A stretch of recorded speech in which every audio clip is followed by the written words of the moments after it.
अध्याय 6 सबक बदले हुए नामों के साथ। ब्रिज ने घर के प्रवेश द्वार की ओर इशारा किया। बाला भैया देखो वो रहा।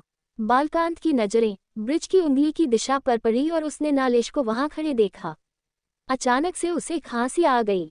उसके सामने हथकड़ियों में बंधा सूर्यनगर का पूर्व युवराज खड़ा था।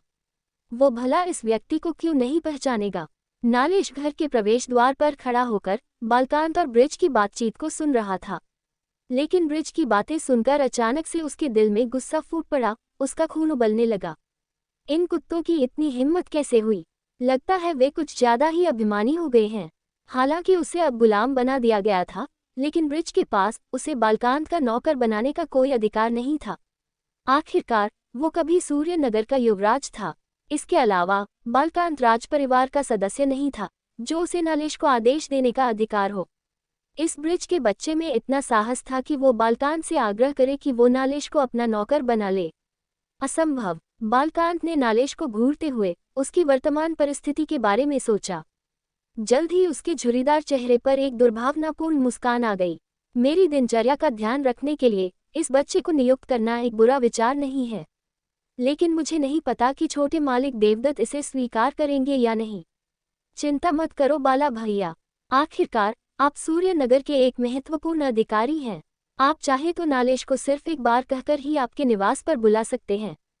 वैसे भी वो एक मामूली गुलाम है जहां उसे रोज मार खाना पड़ता है। क्या उसके लिए यहाँ नौकर बनना ज्यादा आरामदेह नहीं होगा। ब्रिज ने उसे चने की झाड़ पर चढ़ाते हुए कहा। बालकांत ने सहमति जताने के लिए सिर हिलाया। बालकांत सबसे निचले स्तर से ऊपर पहुंचा था। उसे सबसे ज्यादा मजा अपनी पहचान और रुतबे का रौब झाड़ने पर आता था। अब जब सूर्यनगर का पूर्व युवराज व्यक्तिगत रूप से उसके लिए सफाई का काम करेगा, फिर तो हर कोई उसे देखकर जल भून जाएगा। यही सोचकर बालकांत मन ही मन खुश हो रहा था। यकीन मानो आपको इसका पछतावा नहीं होगा।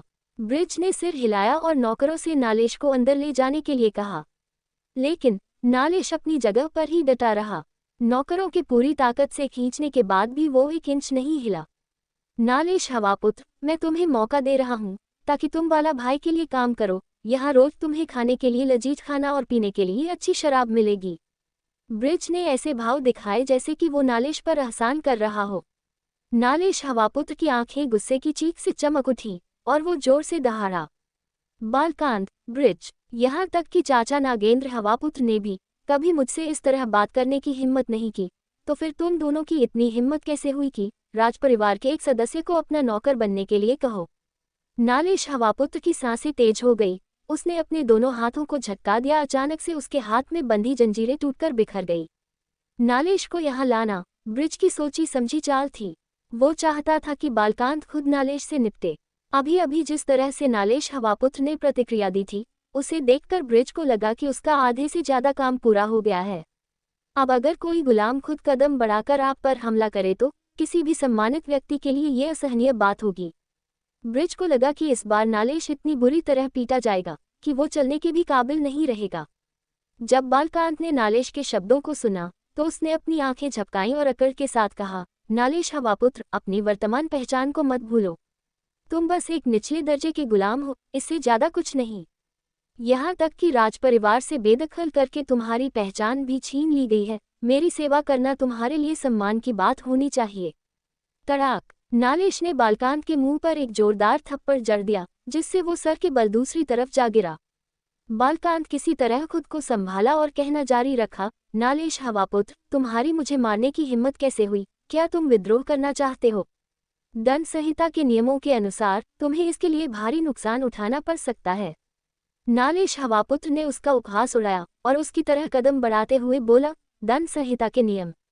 महज एक नौकर जो राजपरिवार का हिस्सा भी नहीं, मेरे सामने दंड संहिता के नियमों के बारे में बात करने की हिम्मत कर रहा है। आज मैं तुमको बताता हूँ दंड संहिता के नियम क्या हैं। इतना कहते हुए उसने अपना हाथ उठाया और बालकांत को मारने के लिए आगे बढ़ा। उसने अपनी संपूर्ण शक्ति को अपने हाथों में प्रवाहित कर लिया। नालेश हवापुत्र, तुम अपनी मौत को दावत दे रहे हो। अगर तुमने मुझे मारा तो छोटे मालिक तुम्हें जाने नहीं देंगे। तुम सिर्फ एक गुलाम हो। तुम्हारे पास राजपरिवार की कोई शक्ति नहीं है, इसलिए तुम्हारे मारे जाने से किसी को कोई फर्क नहीं पड़ेगा। बालकांत ने कहा शांति से। वो चाहता था कि नालेश उसकी बातों से डर जाए। तड़ाक! बालकांत की बात अभी खत्म भी नहीं हुई थी कि तभी नालेश का थप्पड़ उसके चेहरे पर पड़ गया। स्वादिष्ठान चक्र में प्रवेश करने के बाद नालेश की शक्ति लगभग दोगुनी हो गई थी। हालांकि ये थप्पड़ उसने पूरी ताकत से नहीं लगाया था, लेकिन फिर भी ये बालकांत जैसे इंसान के लिए काफी था। बालकांत का चेहरा पीला पड़ गया और उस पर 5 अंगुलियों के निशान उभर आए। ये थप्पड़ इतना जोरदार था कि उसका आधा चेहरा सूजकर किसी सूअर की तरह लग रहा था। दंड संहिता के नियम के अनुसार जो दूसरों की निंदा करता है और बिना किसी वजह के दूसरों को परेशान करता है, वो दंड का पात्र है। तड़ाक। दंड संहिता के नियम के अनुसार जो दूसरों पर अत्याचार करता है, वो दंड का पात्र है। तड़ाक। दंड संहिता के नियम के अनुसार उद्धरण चिन्ह। तड़ाक। हर बार जब हथेली लहराती तो खून के छींटे हवा में फैल जाते थे। जिस किसी ने भी ये दृश्य देखा उसका दिल कांप उठा। नालेश हवापुत्र को गुलाम बनाकर उसे प्रशिक्षण सहायक बना दिया गया, लेकिन उसने कोई प्रतिरोध नहीं किया। उसने हर बात स्वीकार कर ली। तो भला अब वो लड़ने की हिम्मत कैसे कर रहा है? इस समय उस जगह पर राजपरिवार के बहुत सारे बच्चे इकट्ठा हो गए थे। उन सभी बच्चों ने ये दृश्य देखा तो वे सभी हैरान और चकित रह गए। साथ ही उन्हें थोड़ी राहत महसूस हुई। बालकांत हमेशा से देवदत्त के साथ अपने संबंधों की वजह से खूब मनमानी करता था और ऐसे व्यवहार करता था जैसे कि वो खुद सूर्यनगर का मालिक हो। यहाँ मौजूद कई सारे बच्चों के साथ बालकांत ने अभद्रता से व्यवहार किया था, इसलिए वो आज उसकी हालत देखकर बहुत खुश थे। लेकिन सभी जानते थे कि बालकांत की देवदत्त के साथ अच्छी बनती है और उसी की वजह से वो इतना हवा में उड़ता था। जब इस घटना के बारे में देवदत्त को पता चलेगा तो किस तरह से प्रतिक्रिया देगा, ये देखना सभी के लिए दिलचस्प होगा। लगता है नालेश ने आवेग में आकर गलत कदम उठा लिया है। अब देवदत्त उसे इतनी आसानी से माफ नहीं करेगा। तुम माफ करने की सोच रहे हो? मुझे तो लगता है कि वो तो नालेश की जान ही ले लेगा। सभी को नालेश के लिए बुरा महसूस हो रहा था, लेकिन वो उसके लिए कुछ भी नहीं कर सकते थे। नालेश ने कुछ दर्जन थप्पड़ मारे और फिर रुक गया। बालकांत का चेहरा मांस और खून से लथपथ हो गया था। उसके सफ़ेद बाल बिखरे हुए थे और उसे इस हालत में पहचानना भी मुश्किल था। नालेश के रुकने के बाद बालकांत ने अपने गालों पर हाथ रखते हुए अस्पष्ट शब्दों में कहा, तुम रुको। बालकांत की बात खत्म होने के बाद नालेश ने एक और थप्पड़ मारा और बालकांत को घूर कर देखने लगा, जैसे कि वो उसे चुनौती दे रहा हो कि जरा एक और शब्द बोल कर दिखाओ। नालेश का प्रचंड रूप देखकर बालकांत ने अपनी नजरें हटा ली और अपना सिर झुका लिया। बालकांत को सबक सिखाने के बाद नालेश की नज़र दूसरी तरफ गई।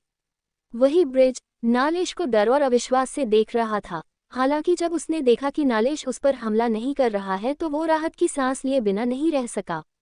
लेकिन फिर भी वो 2 कदम पीछे चला गया और फिर उसने कहा, नालेश हवापुत्र, तुम बस एक गुलाम हो। गुलाम हूँ तो उससे क्या हुआ? नालेश हवापुत्र ने कदम बढ़ाते हुए कहा, तुम्हारी मुझसे ऐसे बात करने की हिम्मत कैसे हुई? भूलो मत कि मेरी हैसियत तुमसे कहीं बड़ी है। ब्रिज ने कहा, इससे क्या फर्क पड़ता है कि तुम्हारी हैसियत मुझसे बड़ी है या छोटी? मेरा उपनाम हवापुत्र है। भले ही मैं एक दास हूँ, लेकिन फिर भी मैं एक हवापुत्र ही रहूंगा। शायद तुम भूल गए हो, मैं तुमसे कहीं ज्यादा ताकतवर हूँ और इस संसार में जिसके पास ज्यादा शक्ति होती है वही बड़ा माना जाता है। नालेश बात करते हुए एक झटके में ब्रिज के पास पहुंच गया और उसे गले से पकड़ लिया। उसकी वर्तमान ताकत के आगे ब्रिज किसी बच्चे की तरह था। इसके बाद तो नालेश ने उस पर थप्पड़ों की बारिश कर दी। हर थप्पड़ की आवाज के साथ ब्रिज का चेहरा और भी बदतर हो जाता था। उसे अपने चेहरे पर तेजाब जैसा महसूस हुआ और वो दर्द में बिलखने लगा। अंत में नालेश, जो ब्रिज को जी भर का पीट चुका था, बालकांत के पास गया और कहा, आज मैंने जो तुम्हें सिखाया है उसे भविष्य में याद रखना। किसी की हैसियत देखकर नहीं बल्कि उस व्यक्ति का चरित्र देखकर सम्मान किया जाता है। आखिरकार नालेश मुड़ा और इस भवन से बाहर चला गया। वो जब दरवाजे पर पहुंचा तो उसने देखा कि वहां पर बच्चों की भीड़ लगी थी, लेकिन वे सभी धीरे धीरे वापस जा रहे थे। जो नौकर नालेश को यहाँ पर लेकर आए थे वो पता नहीं कहाँ गायब हो गए थे। नालेश ने एक आह भरी और वापस तहखाने की ओर चल पड़ा।